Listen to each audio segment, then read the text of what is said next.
Hey, Pastor Steve Waldron. I hope you're having an incredible day or night in Jesus. We're looking today at Jesus compared to Apollonius of Tyena and Socrates. So thanks for being here.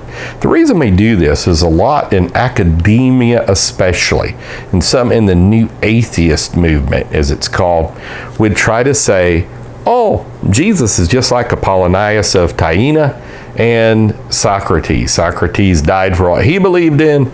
Jesus died for what he believed in. They're very similar. Both philosophers, both gave studies of life, and even maybe Socrates claimed to have had a divine commission from Apollos or something such as this.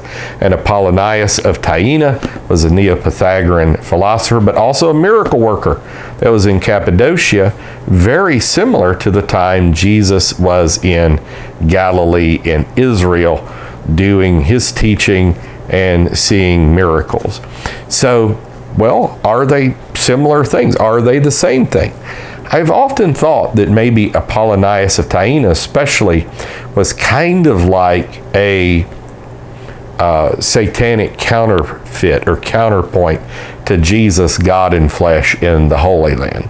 Now, I've tried to study over the years a lot of Apollonius of Tyena, and the thing is it's extraordinarily limited, the amount of things written about Apollonius of Tyena, especially in his generation, in his time. There's nothing to the effect of like Matthew, Mark, Luke, and John, the book of Acts, the epistles that are from this time frame and immediately after on this in any large degree. And so the myths of Apollonius of Tyena are scattered, they're not unified, and some are just, again, obviously myths. Let me take a drink of water here. And they're obviously myths, where Jesus, if you look where Jesus was, again, in the four Gospels, it's very specific. The accuracy of the geography and of the customs of his day, 100% pinpointed, again, with accuracy. And so, and Apollonius of Tyena is not dying for your sins. He's not ascending up into the heavens. He's not sending his spirit back. He's not saying, I'm coming back to receive you. He's not saying, I'm going to defeat evil all over the world and I'm going to be a world ruler one day and you're going to be my kings and priests. Nothing like this. And so the similarities quickly dissolve.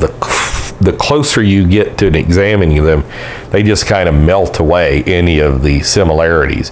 I mean, Jesus is claiming to be God in flesh. And Socrates, same thing. Socrates was a teacher. Jesus was a teacher.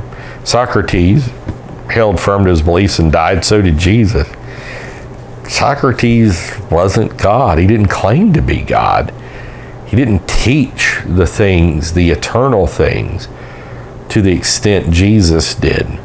They weren't as sublime. It wasn't the Sermon on the Mount. It certainly wasn't teaching that I'm going to come and live in the hearts of my disciples and that eventually I'm going to rule and reign over this entire earth forever. Nothing along those lines. So again, it's one of those things, when you get into the superficiality of it, you're like, yeah, it's there. But the deeper you pull back the onion, it's like the further it gets. And Jesus is exalted, and these other figures are seen as who they are.